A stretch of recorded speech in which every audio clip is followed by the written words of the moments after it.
Hey guys, Chairman37 actually bringing another unboxing video. This time we are taking care of the Kickstarter for Tapeworm. I backed the You as a Worm tier, so what we have, and you'll notice these are already opened. I didn't know what this one was at first, and this one I wanted to make sure, I basically just wanted to make sure they were what I thought they were. So included in this are the base game, the NSFW game, which I'll be showing off a little bit later, so as to hopefully avoid any sort of demonetization. And then we've got the pink box, which comes with all of the extra goodies. And then we have a sketch that Edmund actually made of me, so that we'll be taking a look at the very end, I believe. I've debated whether or not I want to open the pink box, because really the contents are going to be the same, but a lot less than the regular version versus the pink box. But I think I'm going to go ahead and open it up here, just for the sake of completeness. Nothing else in here. Also, it's taken a while to do this. I know a lot of people have already had theirs for a while. All three of these packages came separately. I'm not positive why, but they all came separately, and it's been quite a while. Mostly because I got the pink box was signed and I got the sketch, so that stuff like if you just ordered one of the more basic tiers, you actually would have gotten. And I mean, I did get the base games quite a while ago, actually, at least a couple weeks by now. So I'm gonna go ahead and. Well, you can't really see much on the NSFW game, but I'm gonna, let me see, can you, no, not really. I'm gonna put it off to the side either way. I'm just gonna keep it out of frame for the time being.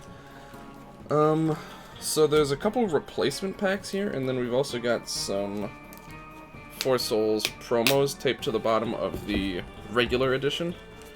So let me take a look at some of these. So there's been two replacements for cards, and I'm not actually sure what they are yet, so I believe these require, basically they put some of the cards in the wrong spots, so you just have to do some replacements. So this one, base game replacement, we accidentally included duplicate cards. This is the one that came with the base game. Remove one of each of the cards below and replace with the cards in this pack. So basically, apparently, these two cards I think were put in there twice, so you replace it with the cards that are in this bag. So we'll do that in a bit. And let's see, this one, the pink box card replacement. We accidentally included duplicate cards and the mildly NSFW reference cards in your game. Please discard all the reference cards in your game box and replace with the reference cards in this pack. Oh, so I guess they actually used the wrong reference cards in this one, as well as these three duplicates. So we'll take a look at that when we look at the pink box, which I think we'll do after the base game. So we'll put this off to the side, and then really quickly we'll take a look at the promo cards. So these are so basically the Kickstarter. I think in the pink box, if you backed a tier with the pink box, you got some exclusive Four Souls cards. These are not those. These are just like foil promos, foil Bloat and foil Eden. So we can take a quick look at those. I've actually had, I think, one or two inquiries recently about my Four Souls, or about asking to purchase Four Souls cards for me. I appreciate the offer, of course, but I am collecting these quite aggressively, so they are not for sale. I'm gonna put these guys here off to the side. We'll put Bloat on top. I mean, Bloat's, kind of classic. So this is the base game. So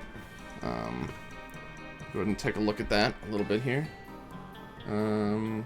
Basically, I'll explain the rules of this game briefly. I don't know all the details. Obviously, I haven't played it yet or anything. It's a spatial game where the goal is to create long tapeworms, and I think the goal is to empty your hand. Yeah, be the first to play all your cards to win.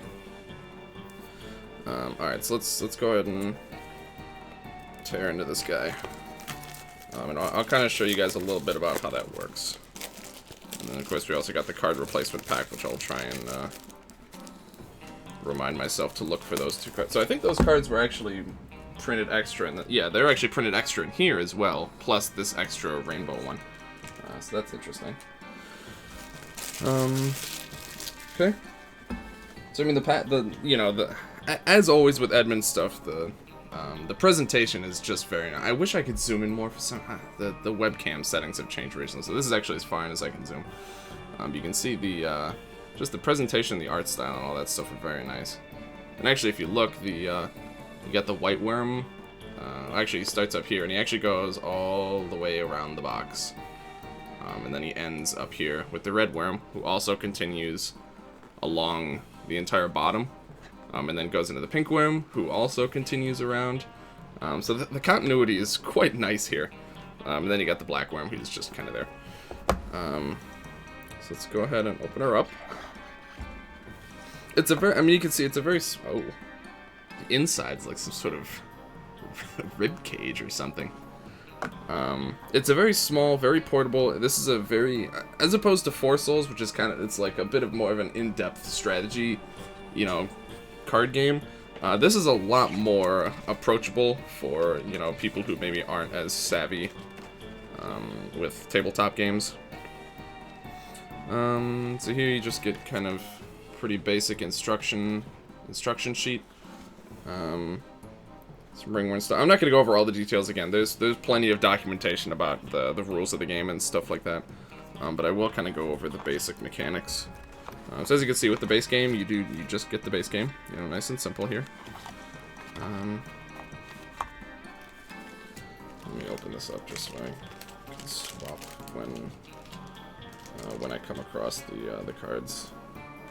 So the cards themselves are printed on fairly basic card stock. Nothing too fancy. It's not like the what is it, like the linen type, really nice quality texture from the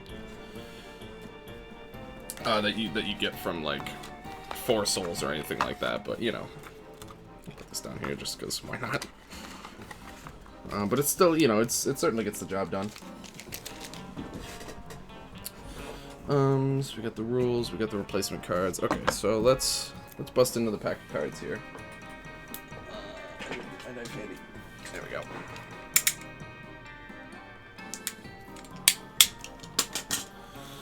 Okay. So again, I'll go briefly over just the the basics of how the game works. Just so you have an idea when you're looking at the cards, you know, how it actually works. Oh, actually, there's a basic instructions card right at the bottom of the pile here, or top, no, at the top of the pile. Oh, there's a start tile. I didn't know that actually. Okay. Basic instructions looks like there's 4, so there's enough for each player. Yeah, I believe he said you can actually, if you just like mash multiple copies of the game together, you could actually play a lot more than 4. And you know, if you have a big enough table and stuff. Place the start tile down. Shuffle the deck and deal out 5 cards to each player. Players take turn clockwise. Active player first draws a card, then plays a card from their hand that matches any color of the open segment. If the player, if the card play doesn't end or change the color, the player may attach another card to the previous. So basically, you can keep going in chains. You can play as many cards as you have in your hand potentially if you have, you know, the right setup for it. If you make a connected loop when you play your segments, discard 2 cards. First to play the last card wins. And then on the back, there's like little keywords basically that show up on some of the cards. So like, for example, this one of the replacement cards has the shovel on it, which means draw a card then discard a card. So you can just kind of like, you know, curate your hand a little bit. There's swap, where you can choose a player, look at their hand, and you can switch card with them. Hatch, you can force another player to draw a card. Peek, you can draw a card, then put a card from your hand on the top of the deck, which is similar to Dig, but maybe better because you can give the card, give like a really crappy card to someone else who's going to draw next. And then Cut lets you cut part of a worm and just like remove it basically from the game. So here's the start card. So for example, I'm just gonna draw some cards from the top here. So say this was my hand. I have a couple black cards, but I can't do much with it. So like with a hand like this, obviously these are just like basic elbow connectors right at the start. But so you can play like this, and because I don't have any other whites, I couldn't play another card. But if I had if I also had another white in my hand, I would be able to then play it immediately. If I also had this in my hand, I could just play it, and then you can keep going, I believe, in the chain that you've created. If you were able to get this to wrap around to the pink, then you would get a tapeworm, or you get a ringworm, sorry, and you would be able to then discard 2 cards, I think. Yeah, discard 2 cards. So that's obviously quite a valuable thing to be able to do.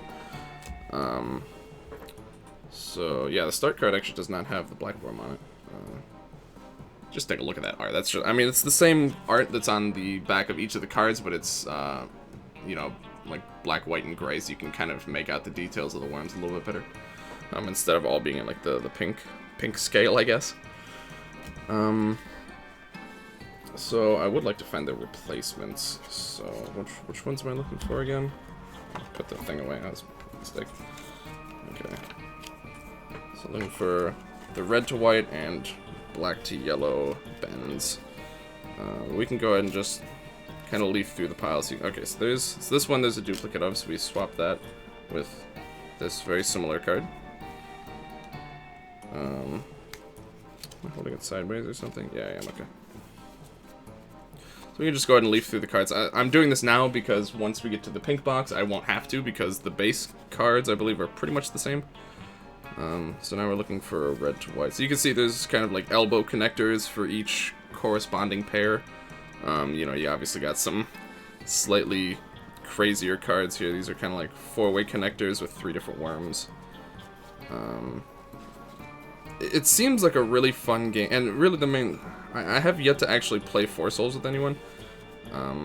There's a nice little card. Because it's just not... It's not necessarily the most approachable game for people who, you know, are not super into tabletop games or card games or strategy games or, you know, stuff like that. But this is like a very easy game, I think, to understand the concept of and be able to get into. You can also see every single card has completely unique art. Even like, you know, these are all 3 are red elbow connectors, but they all have a different kind of personality to them. Okay, so we're looking for straight away. Straight white. We'll probably find that that piece I'm looking for shortly. But this is just a, yeah, there it is. This is just a much more, and you can actually see the duplicates right on top. It's a much easier game to get into, basically. So this is one I could actually see myself potentially playing with, like, you know, family and stuff like that. What are these? Oh, I actually don't know what these are. I guess you just play these and it instantly lets you use, just cut a worm, basically. Actually, I haven't seen those cards before. I'm not sure exactly how those work. And then just some more basic elbow connectors. Let me check the rules, actually, because I hadn't seen those cards before. Can you just, like, play those mid-round or something? As long as the cut matches the card of the second you're playing off it. Okay. Okay, so I think you can't. So the reason why they're like colored. So like if you're playing building off of white this turn, I believe you can actually use this just like mid-turn basically, to just like cut off something and then keep going. This one, of course, you can use for any of them. So that's interesting. I hadn't seen those cards before, so that's a little something new for me.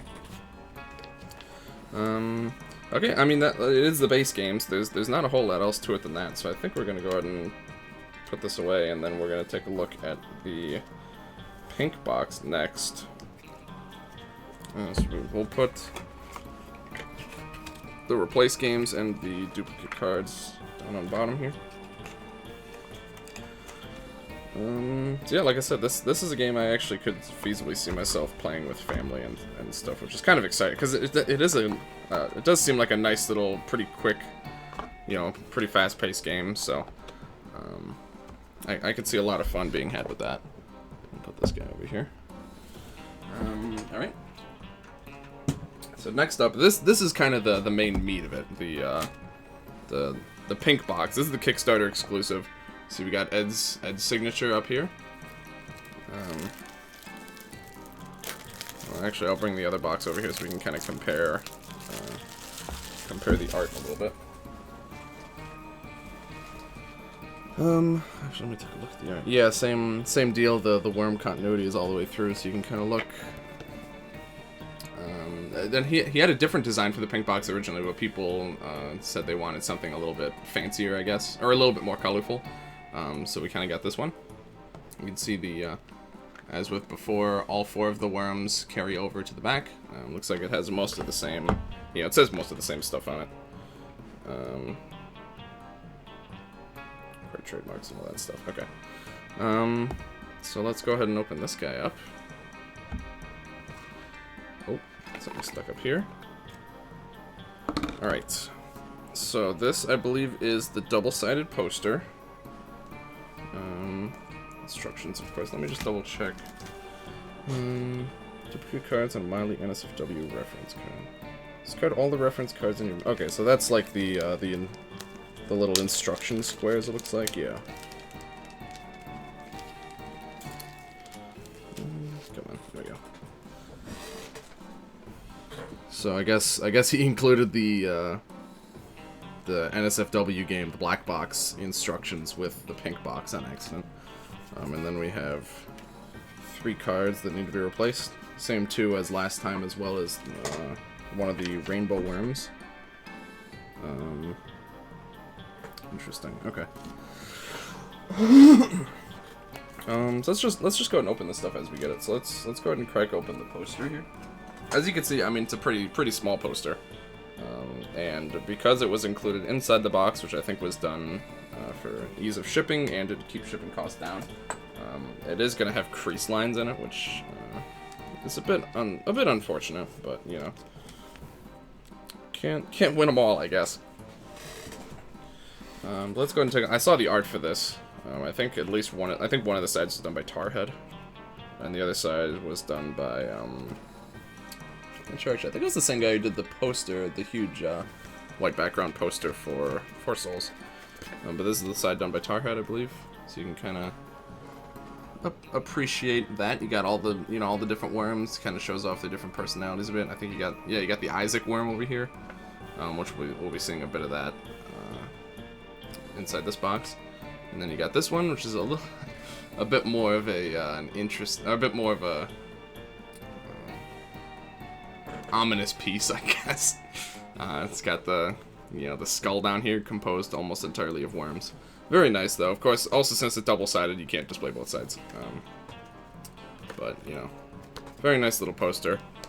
But it does have the crease lines again, which is very unfortunate. But what can you do? Instructions, I think, are identical. Yeah, they look completely identical as the previous one. Here we've got stickers, one of each worm, and then you got Tapeworm logo. So now you can stick them wherever you like. I have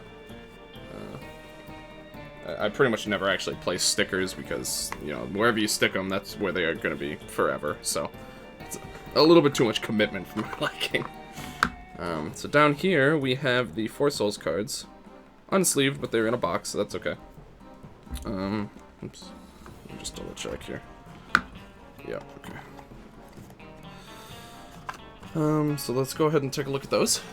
You've got Tapeworm, just, the whole thing. This is actually a character, by the way. This is a starting character. Putting additional loot card. Starting item is the pink Proglotted, which is this item here. Add or remove an egg counter from a player monster. Each time a player or monster with an egg counter dies, each player without an egg counter loots equal to the number of egg counters on that player or monster. So basically, all these new cards involve egg counters, and so there's a basically a Proglotted card for each of the worm types, and they all give you different ways to put egg counters on things, and then they also each have different ways that they interact with egg counters. You also get the rainbow worm here. Basically, you roll a dice at the beginning of the turn. 50% of the time, this item becomes any non-eternal item in play to the end of turn. So it could just turn into anything. So that seems kind of nice. And then you also have Tapeworm again, but this time it's an enemy. Loot 4, pretty standard stats. And when this dies, you put an egg counter on the active player. And then also it interacts with egg counters. And they're all foils, which is, of course, very nice.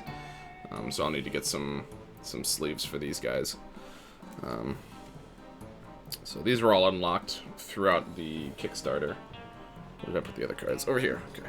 Those guys were sleeved, but already, but I'll have to sleeve these guys up. Okay, so we got the stickers. The stickers I might actually put on the bottom here, just because I don't think I'm gonna stick them, so I might as well put them somewhere out of the way and safe. Let me put the poster down there for now as well. Yeah, let me actually do that.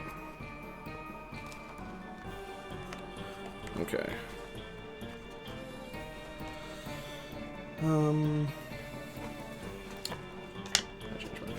I will keep the stickers down there, though. Anyway, so here's the cards. You'll notice immediately the stack of cards is quite a lot thicker. There's quite a lot of bonus cards that came with the that come with the pink box.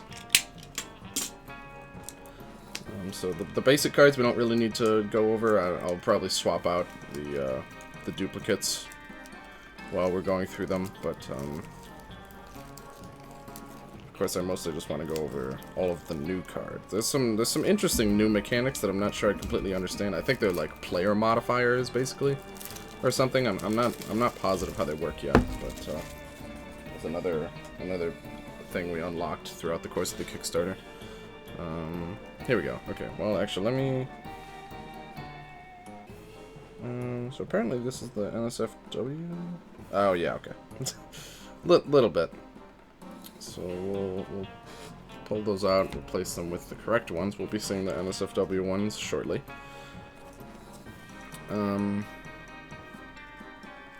Okay, so on the top here we have all these guys. Kind of see it's just like a bunch of different worms, basically. Oh yeah, the worms have names, and the names actually got into the game. Also, that's interesting. I did not know that was going to happen. So let me just read these.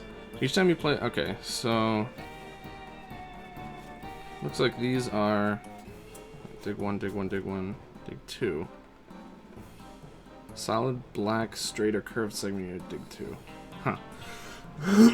So all of these ones basically, if you play a solid, like a card of a pure color, you could dig one, which, as a reminder, lets you draw a card then discard a card. For some reason, black lets you do two. I don't know if that's, I assume it's intentional because there was never any corrections about it. Maybe the black segments are not as common. So I think basically how this works is at the beginning of the game you like each person can maybe pick or is randomly assigned an ability card. So actually these instructions are a little bit different because they talk about the ability cards. Let me look at that. Ability cards can be entered the game once everyone has a good amount of experience. When playing the ability cards, shuffle them together and deal one card to each player without looking at the cards. Each player plays with that ability face up and may use the bonus abilities given by said card. Yeah. So they're randomly assigned at the beginning of the game. And they modify the game in some way. These four are the basic ones that I think were unlocked at the beginning of the Kickstarter. These ones we worked on along the way. I think there's eight like more interesting modifiers. We can go ahead and take a look at least at the art. Conjoined worm, grave worm, murder worm, the peeper worm, sigh worm. This is just kind of purge worm. Some other, oh, is it just 6? Oh no, it's 6. Yeah, okay. Some nice alternate worms besides the base 4. Purge worm. At the end of each of your turns, you may discard a card from your hand if you did draw a card. So basically, at the end of your turn, you can dig. At the start of each of your turns, you may choose the player and look at the cards in their hand. You can't do anything with them, but you can see them. Peeper worm. At the start of each of your turns, after drawing your first card, you may look at the top 4 cards of the deck and put them back in any order. That's kind of nice. Murder worm. At the start of each of your turns, after drawing, you may put any tapeworm head card in play into the discard pile. So basically, you can just take, if one of the worms is done, basically, you could just take off the head, and then that gives you something else you can play off of, potentially. Grave worm. The first card you draw on each of your turns may be drawn from the top of the discard pile instead, so that way you would actually know exactly what you're getting. Conjoined Worm, all red, white, and pink cards you play with the hatch ability are played at ×2. All black cards you play with the hatch ability are played at ×2. Yeah, so it seems like the black cards are less common, so they actually accommodate that by making some of the abilities a little bit better. So, basically, once you're a little more familiar with the game, and you know your group is, you can start shuffling these guys in, and get, you know, a little bit more of a, basically just adds some more variety to your game. And considering there's like what, 10 things here for a traditionally 4-player game, that is quite a lot of replayability, I would say. I'm surprised there's no alternate start cards. There might be, maybe you just like pull a random card off. There might be an alternate start mechanic. I mean, at the very least, you could certainly make house rules, but the FAQ section's actually quite a lot bigger in this one too. So, all right. So besides that, in the cards themselves, let me see if I can find where they're all put. Okay, so at the top, you got a bunch of blank cards, so you can make, well, you get 4, so you can make your own worms. These, I believe, are, so it looks like at the very top are where the new cards are, basically, for this edition. So let's go ahead and look through these. We got a white head, for this is a Mugenics head, I believe. Looks like, the Horseman War, I think is who that's supposed to be. I'm not sure. I know he can't use Meat Boy anymore, so it's not that. I'm pretty sure. So here we have. So basically, the Rainbow Worm is a new mechanic. Actually, is that in the instructions? Yeah, wild. This card can be played as if it was a worm segment of any color. So yeah, you got the Rainbow Worm, which you can just play that as if it was any color, like I said. Not sure why I repeated that. So you got a few of those kind of thrown in here. This one, I believe, I read needs to be replaced with this pure rainbow. So we'll go ahead and swap that out here. You got the pink, of course, the Isaac head. And then there's one more. You get the black one, who is Steven from Time Fuck. And then I think from this point on, it's pretty much the same. Although I'm a little confused because I don't see this card in there anywhere, actually. Replace them with the cards in this pack. I didn't see a first of that Rainbow Worm with the red on the end. I see this one with the black.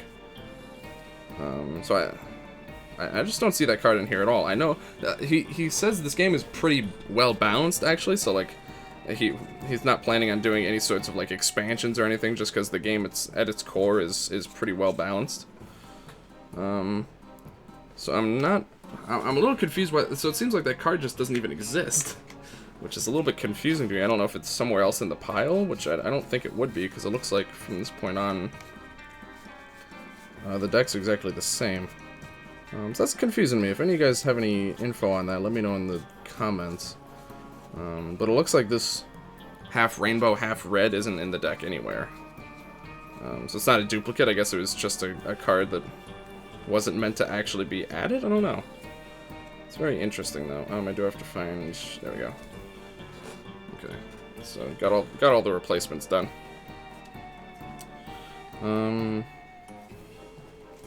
Okay, so I think that pretty much covers everything in the pink box game. This is actually... this is taking a little bit longer than I was expecting, but hopefully you guys are hanging with me here. I'll put the rainbow cards and the duplicates on the bottom. Oh, and the replacement info. Okay, and I guess these two, although actually I guess I could put those on the bottom of the NSFW game actually if I wanted to. There's actually a very minimal difference between these two cards, by the way, but there's one keyword that's a little bit different, which we'll see once we get to that point. Where did the start card go? Is it still... Okay, it's still right there. Alright, so we'll go ahead and put everything back in here, and then we will take a look at the NSFW one. So I'm also planning on doing chapters for this video, if I remember to do it. Just a nice little YouTube feature that I haven't taken advantage of yet, but it seems pretty nice. So if you are particularly interested in like a certain aspect of this, you can just cut right to it, basically. So this is an 18 plus. This is the 18 plus portion of this video. So if you don't, you know, if you're not of age, skip to the next chapter where I look at the sketch. I was thinking of doing this in a separate video, but there's just not enough content here to warrant its own video. But without further ado, this is Dick Knots. This is the black box. You see it's all very sleek, very minimalistic. There's almost not, I mean, you can, if you get the light right, you can see some of the worms in the background of the art, but in general, this is a very minimalistic box. I think intentionally so. Oh, obviously intended by design. So the game itself plays identically. I think the deck is even identical to the base game. I think this is basically a copy of the base game, the base Tapeworm game, not the pink box. I think we'll see when we get into it. This one had no replacements. This box is perfect as is, which is interesting. So let's go ahead and open it up. Also, yeah, age 18 plus, NSFW you'll see at the bottom. Most of the rest of them say age 8 plus. This is 18 plus, ladies and gentlemen. So we get another poster. You get the instructions. Of course, custom instruction book for Dick Knots here. Oh no, there are. Okay, no, I was wrong. This is the same as the pink box. There's ability cards. So it's gonna have the rainbow worms and stuff in it, or the rainbow dicks, I guess was in this case. So the main mechanic that was changed is spunk. I think normally this was hatch before, but now it's spunk. So you know, that's nice. Force another player to draw a card from the Tapeworm deck. I believe that's identical to hatch. I think. I don't believe the mechanics are any different. Like I said, I think this game plays identically to the pink box. Now that I see that, it plays identically to the pink box. But you know, it's for, you know, the kids are asleep, and you know, you want to play Tapeworm, but you want to have a little bit more fun with it. You know, you want to do something a little more exciting. I also think there are 4 Souls cards in here. Now that I think of it. So let's take a look at the poster.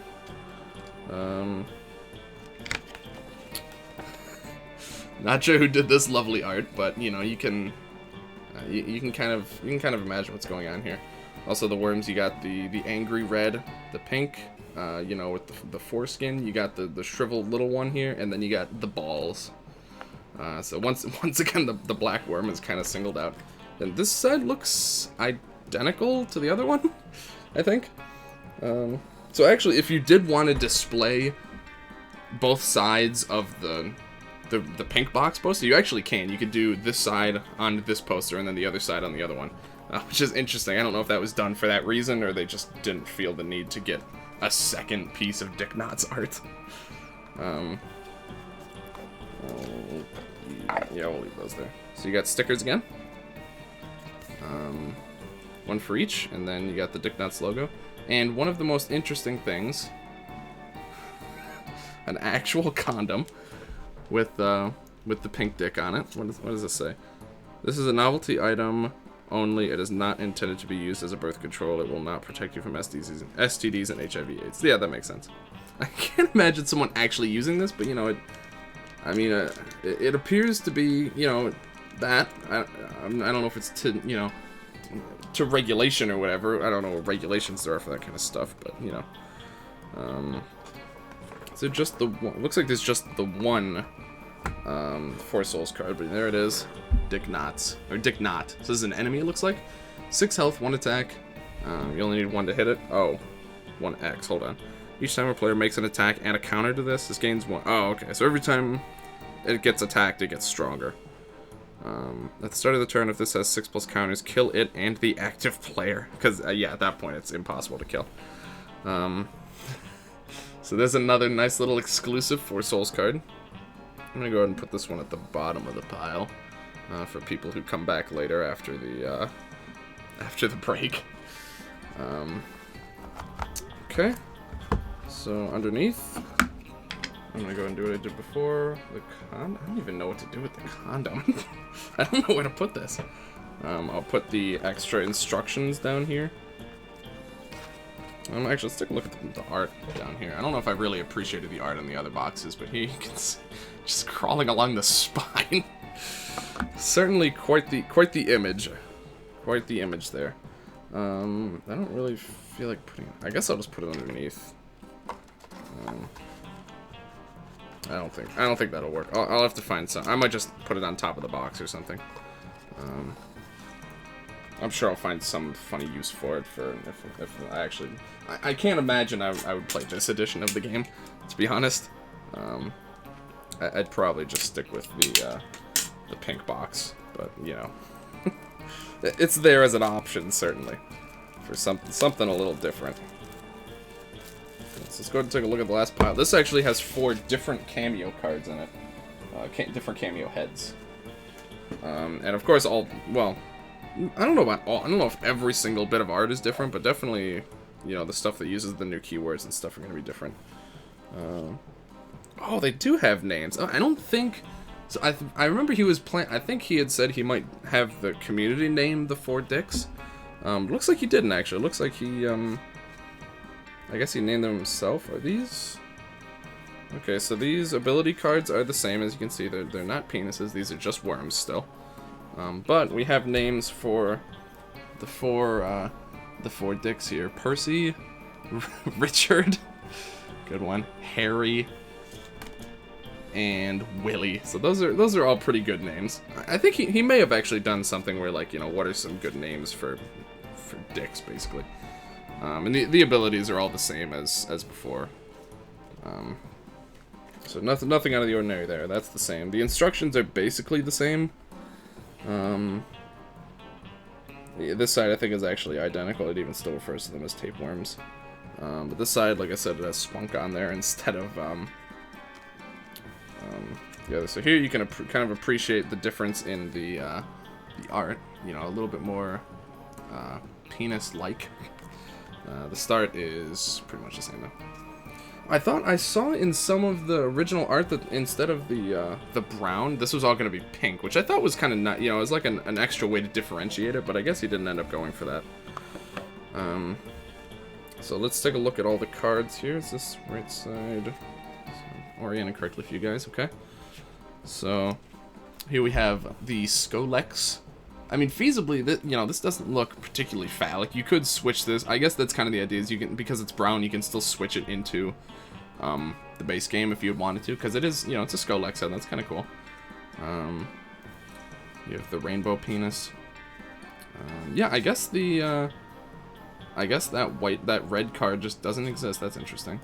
So if we look at the next cameo, it's just a finger. This is from Fingered, obviously, for the pink one. This next one is a real doozy.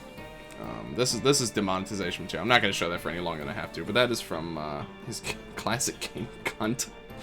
So that's the white one. And then you got Ash from The End Is Nigh as the balls. I kind of wish that this cameo was the one that made... And honestly, I feel like Steven makes more sense, because he had the big head and the small head. So I really feel like these should have been switched, honestly. I might switch that for my version of the game. Because, I mean, I just like End Is Nigh a lot, so I'd like to see him in there. So, of course, any of the cards with heads on them are going to look different in this version. So we'll quickly go through these. This video is ending up, like I said, quite a lot longer than expected, so... just the art. Instead of the worms where they're stitched together with the double heads, here they're like inserted into each other. This is such an interesting, very interesting take on the game. You got all the heads here. These ones are all gonna look different, of course. I just love the smug look of this particular pink worm.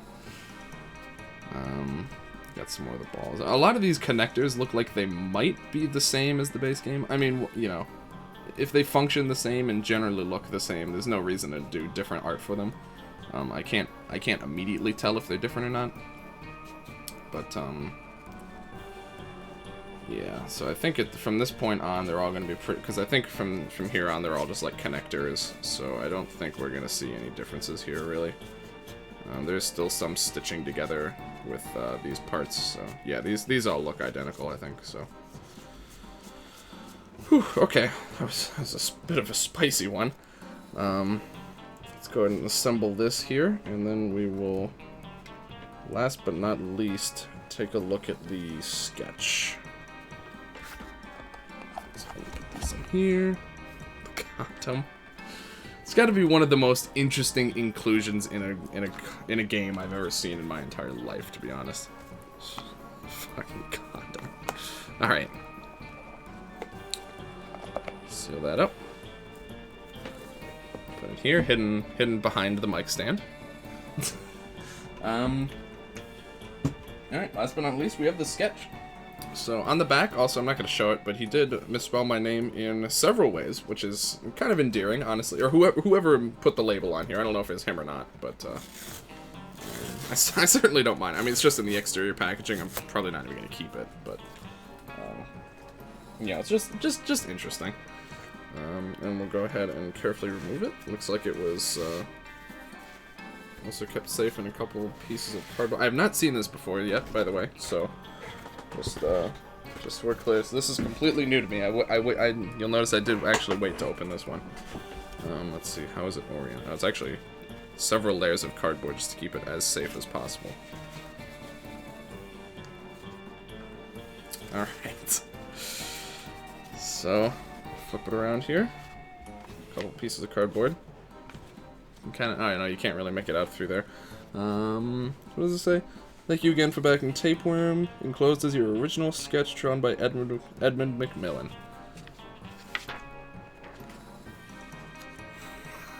Okay, so on here my name is actually spelled wrong as well. So that's interesting. But you know, it's pretty close. So there it is. Look at the eyes. I feel like this is really quite accurate, honestly. Let me go ahead and pan up here because we're about ending it off anyway, so you can kind of compare. Go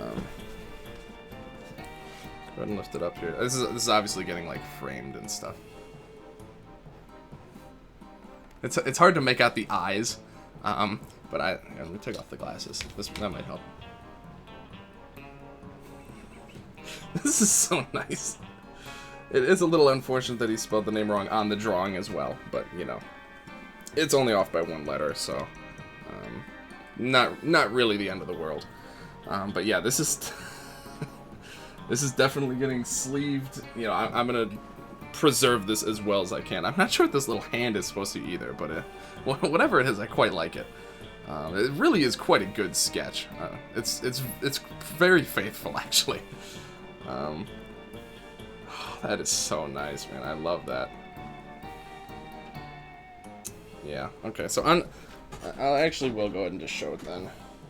So on here, he actually whoever did this, oops. They put an H as well, John. But it's a little bit closer to being correct here. But anyway. All right. But like I said, this did end up being a little bit longer than I expected, but hopefully you all enjoyed it. Thank you very much for watching. If you liked this video, please like, comment, subscribe, all that good stuff. Check the description for a link to my twitch.tv channel. I stream Monday, Wednesday, Friday, 6 p.m. EST. The current schedule is Monday, Pokemon Black 2 randomized Nuzlocke with my buddy Keith. Wednesdays are my solo streams. Right now I'm doing Hades. Once the Isaac Repentance update comes out, I'm going to be streaming that almost exclusively, though. And then Fridays, right now, I'm doing Dark Souls 2 playthrough with my buddy Sacred. Check out the Discord in the description if you want to keep up to date. I always post it when I go live and all that stuff. Thank you again to Edmund for this fantastic Kickstarter. I'll definitely be posting this sketch on my Twitter. I think I might make that my new Twitter profile picture. Maybe permanently. So, yeah, thank you everyone very much for watching, and I will see you guys later.